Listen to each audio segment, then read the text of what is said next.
Good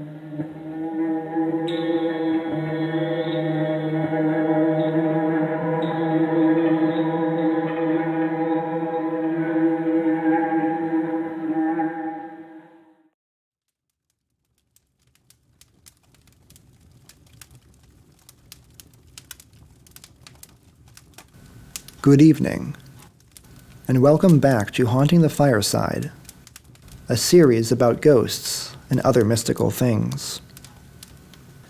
Tonight's tale of the paranormal takes place in 19th century India during the British occupation or the British Raj.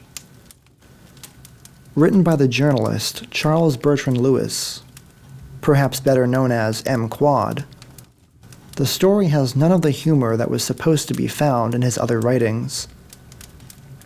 After a squadron is attacked by a group of thieves, an officer takes justice into his own hands, but ends up paying for it in a very mysterious way. This is the Specter of Goruckpoor.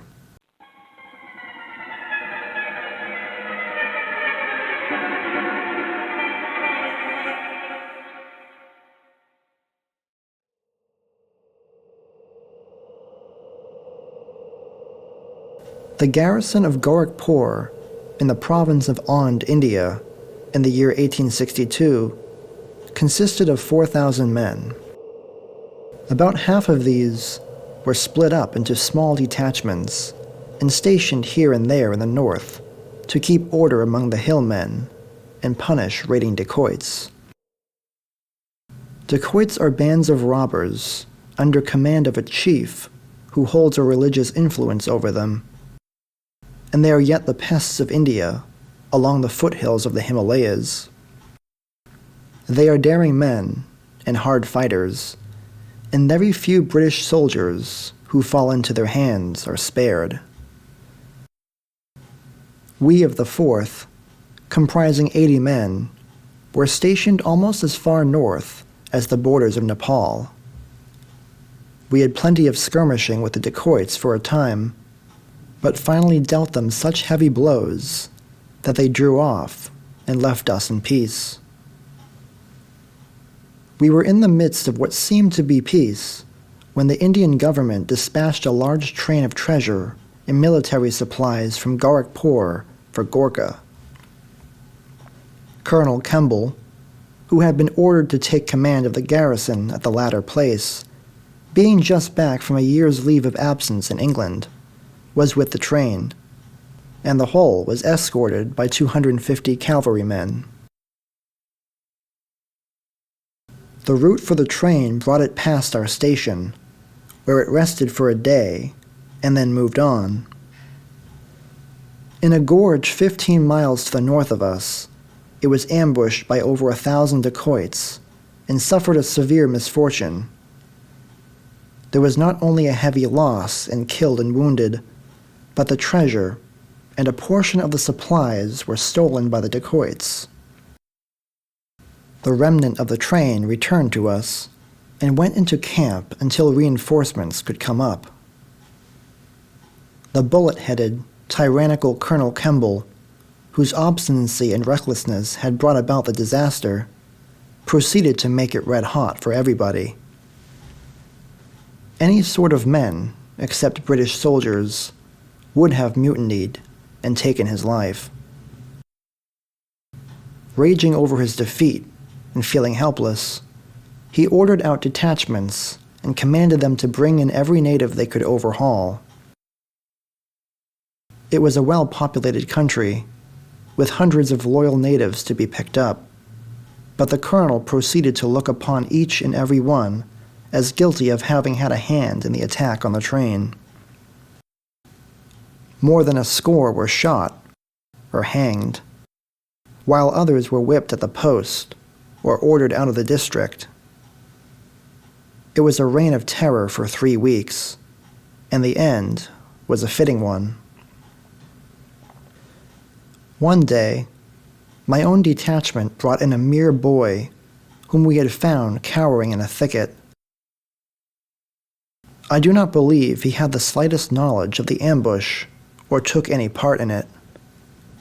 He was a timid lad, whose father had been one of the first ones hanged, and he was so frightened that but little could be got out of him. The colonel bulldozed and browbeat him, and finally ordered his execution on the ground that he was a spy. It was only when he knew that he must die that the young fellow braced up and showed his courage. And as he was being led away to execution, he said to the colonel, "Sahib, Colonel, I am innocent, and you will be punished for my death. You may shoot me and bury my body, but my spirit will follow you to the grave." Half an hour later, he was dead. He was the last one to be executed. That evening, as the colonel entered the officers' mess tent for supper, all of us noticed that he had a strange, troubled look on his face, and that he cast furtive glances behind him. After a bit, he tried to be jocular, but the effort was a failure. He said something about not feeling well, but nobody dared question him. At midnight that night, we finally got an explanation. The colonel called the sentinel into his tent, and with white face and trembling voice, and the perspiration standing out on his forehead, he said, "Man, do you see that boy sitting on the chest?" "I see nobody, sir," replied the sentinel. "He is there, I tell you. He followed me here to mess and back, and he has been here in plain sight all evening. Take him away." "But there's nobody here, sir," the sentinel insisted. And there wasn't. The sentinel called in 2 officers, who looked and searched in vain, and assured Colonel Kemble that no boy was present. He tried to turn it off with a laugh, but in less than 24 hours, every man in camp knew that the colonel was haunted by a specter. He made a brave effort to blur it out, but it was useless. The specter followed at his heels by day and sat by his bedside at night. Within a week, the strong, aggressive man was becoming a mental wreck. He turned to us for pity and sympathy, but we had little to give. He had been brutal in his vengeance.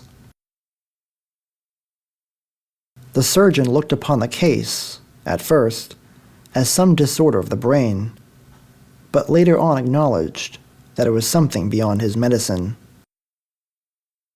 No one else could see the specter. The colonel would say that it sat beside him or stood in the door, but there was nothing for other eyes to rest upon. He would draw his sword and cut and slash and thrust at the specter, but he could not harm it. By the surgeon's advice, the colonel returned to Gorakhpur. It was reported as a case of breaking down over mental anxiety, but hundreds of people came to know better.